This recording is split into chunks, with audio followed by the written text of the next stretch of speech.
সাধারণত এক দেশ থেকে আরেক দেশে যেতে ভিসা ব্যবহৃত হয়। চলুন জেনে আসা যাক কোন দেশে যেতে এবার বাংলাদেশিদের ভিসা লাগবে না। সুপ্রিয় দর্শক, দৈনিক সংবাদ ৭১ আপনাদের সকলকে আমন্ত্রণ। আপনাদের সাথে আছি আমি মোহাম্মদ রায়হান হোসেন। এখন থেকে এশিয়ার দেশ তিমুর লেস্তে ভিসা ছাড়া যেতে পারবেন বাংলাদেশে।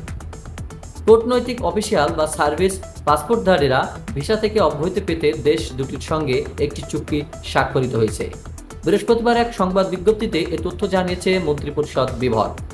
বিজ্ঞপ্তিতে বলা হয়েছে, আন্তর্জাতিক পরিমণ্ডলে দ্বিপাক্ষিক অর্থনৈতিক ও বাণিজ্যিক সহযোগিতা সম্প্রসারণ এবং অন্তর্দেশীয় সম্পর্ককে অধিক ফলপ্রসূ করার লক্ষ্যে বিভিন্ন দেশের সঙ্গে বাংলাদেশের ভিসা অব্যাহতির চুক্তি সম্পাদন করা হয়ে থাকে। এ পর্যন্ত এশিয়ার ২১টি, ইউরোপের ৪টি, আফ্রিকার ১টি এবং আমেরিকার ৩টি সহ মোট ২৯টি দেশের সঙ্গে বাংলাদেশের ভিসা অব্যাহতি চুক্তি স্বাক্ষরিত হয়েছে।